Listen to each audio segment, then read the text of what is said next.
तुम लोगों को जानना है कि संघवाद क्या है, फेडरलिज्म क्या है। शासन की वह प्रणाली है संघवाद जिसमें देश की शक्तियां एक केंद्रीय सरकार और क्षेत्रीय सरकार या राज्य सरकारों के बीच विभाजित होती है।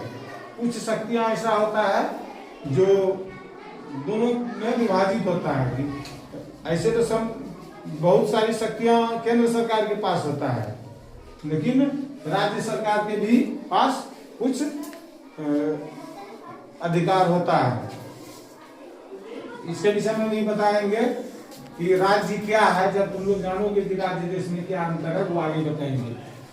अब कहता है कि लोकतांत्रिक देशों में संविधान की आवश्यकता क्यों होती है।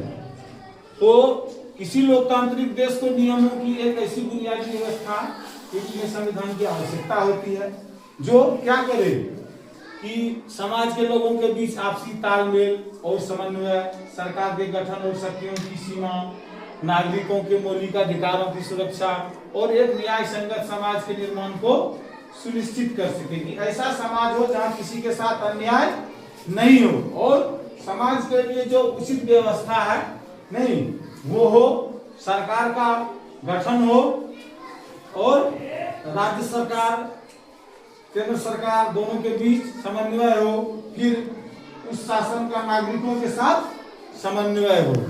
और तीसरा है कि लोकतंत्र, जिस भारत कौन देश है, लोकतांत्रिक देश है नहीं।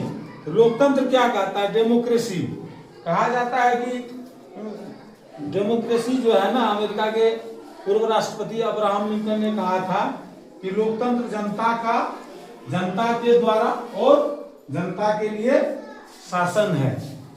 तो इसको हम इस प्रकार भी कह सकते हैं कि देश की ऐसी प्रणाली जिसमें देश के नागरिकों के पास सर्वोच्च शक्ति होती है। इसमें जनता अपने वोट के माध्यम से अपने प्रतिनिधियों को चुनते हैं जो उनके लिए कानून बनाते हैं और देश का शासन चलाते हैं। जैसे हम यहाँ से सरकार चुनकर भेजते हैं नहीं, सांसद चुनकर भेजते हैं, वो संसद में जाते हैं, वहाँ कानून बनाते हैं नहीं, या संविधान में संशोधन पूरा जो कानून बनाया जाता है यदि लगता है कि इसमें कुछ बदलाव लाना है तो लाते हैं।